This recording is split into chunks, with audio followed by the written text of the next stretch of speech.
मेरा दावा है कि वो इन मौके पे धोखा देगा।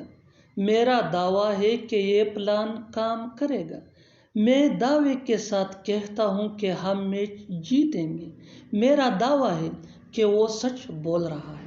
इन जुमलों में हम बोल रहे हैं मेरा दावा। इसके लिए आपको यूज़ करना होगा इंग्लिश में आई बेट।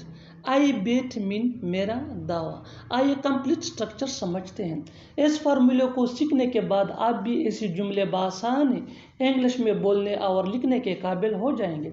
After learning this advanced English sentence structure, you will be able to speak such a sentences in your everyday conversation. So, watch this video till the end and subscribe to English PS for more advanced English sentence structure. Have a look. Complete structure. I bet plus comma plus sentence. आगे detail से समझाता हूँ मिसालों से। Let's see some example for better understand. मेरा दावा है कि वो इन मौके पे धोखा देगा। डेली लाइफ का कॉमन सेंटेंस है जो हम रोज बोलते या सुनते हैं। I bet he will deceive in the nick of time.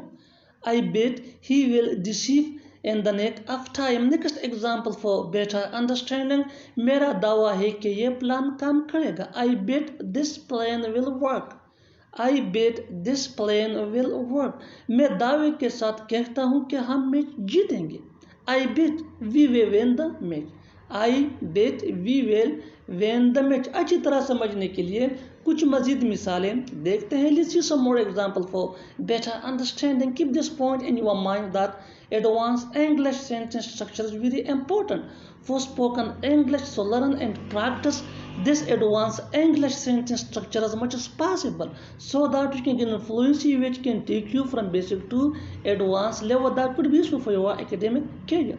Next example, मेरा दावा है कि वो सच बोल रहा है। I bet he is telling the truth. I bet he is telling the truth. Next example for better understanding. मेरा दावा है कि वो झूठ बोल रहा है। I bet he is telling a lie. I bet he is telling a lie. मेरा दावा है कि वो नहीं आएगा। I bet he will not come.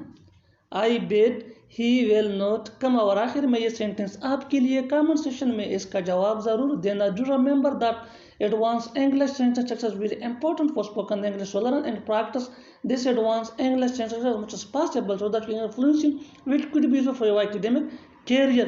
मेरा दावा है कि वो जाएगा। मेरा दावा है कि वो जाएगा। Subscribe English PS for more advanced English sentence structure. Thanks man.